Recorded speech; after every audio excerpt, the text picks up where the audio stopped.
আসে না, মনে হয় যেন আরও শুনি। তিনি সমস্তটাই বললেন।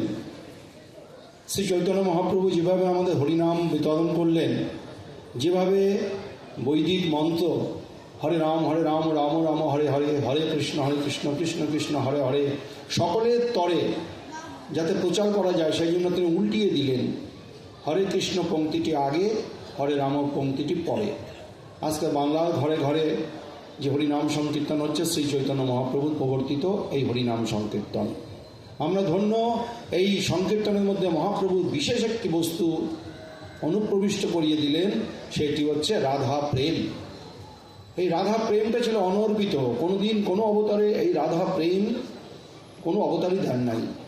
শ্রীমান মহাপ্রভু এসে কলিহতে জীবের প্রতি এত সদয় হলেন, যে জন্য তাকে বলা হয় মহাবদান্য শিরোমণি, অর্থাৎ দাতাদের মধ্যে সর্বাপেক্ষা চূড়ান্ত দাতা হচ্ছেন শ্রীমান মহাপ্রভু। হরে কৃষ্ণ নামের মধ্যে তিনি রাধা প্রেম মিশিয়ে দিলেন, যেই প্রেমে আমরা শ্রীকৃষ্ণকে আপন করে নিতে পারি। মহাপ্রভু বললেন, কৃষ্ণ মাতা কৃষ্ণ পিতা কৃষ্ণ হনপতি, কৃষ্ণ বিনয় সংসারে নাই অন্য গতি। প্রত্যেকটা কাজেই তিনি কৃষ্ণকে অনুপ্রবিষ্ট করিয়ে দিলেন। পণ্ডিত তিনি পড়াচ্ছেন ছাত্রদের, বলছেন, গুরুদেব এই শব্দটা ধাতু কি, এর প্রত্যয় কি, এর বিভক্তি কি, এর কারক কি? সব কৃষ্ণ কৃষ্ণ কৃষ্ণ। এতে কি করে পড়া হবে? বলে, যেই পড়ার উদ্দেশ্য কৃষ্ণ ভক্তি সেটাই পড়া, আর অন্য সব পড়া বৃথা।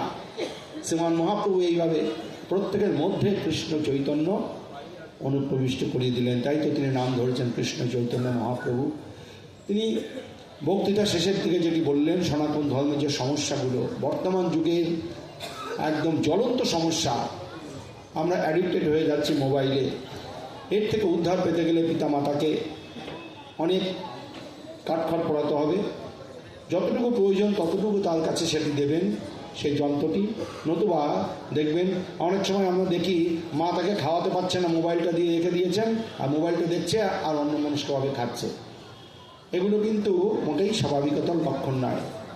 আমাদের শ্রীমৎ কিঙ্কর শ্যামানন্দজি দর্শনের মানুষ, তিনি শ্রীমান মহাপ্রভুর দর্শনটাকে অতি সহজ সরলভাবে আমাদের মধ্যে অনুপ্রবিষ্ট করিয়ে দিলেন। মহাপ্রভুর প্রেম ধর্মের যে ভিত্তি, সেইটা শ্রীজীব গোস্বামীর ষট সন্দর্ভ। আমার গুরুদেব ডক্টর শ্রীমান মহানামব্রত ব্রহ্মচারী যে 1933 খ্রিস্টাব্দে দ্বিতীয় বৈশ্য ধর্ম সম্মেলনে গিয়ে এই ষট সন্দেহগুলোর উপরে তিনি বৈষ্ণব বেদান্ত থিসিস রচনা করে ডক্টরেট উপাধি লাভ করেছিলেন।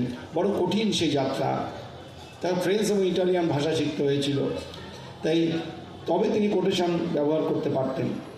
তাই আমাদের সমস্ত সম্পদই আছে, কিন্তু আমাদের আত্মবিশ্বাস, আমরা ঘরের ঠাকুর ফেলে বিদেশের কুকুর পূজা করি। শ্রীমান মহাপ্রভুকে আমরা এখনও চিনতে পারিনি, তিনি আমাদেরই ঘরের সন্তান। আমরা যেমন ডাল ভাত চচ্চড়ি পায়েস ইত্যাদি খাই, আমাদের বাঙালির ছেলে শ্রীমান মহাপ্রভু তেমনি আমাদের মতনই ধুতি পরে তিনি ডাল ভাত চচ্চড়ি মায়ের দেওয়া মোচা ঘণ্ট খেয়েছিলেন।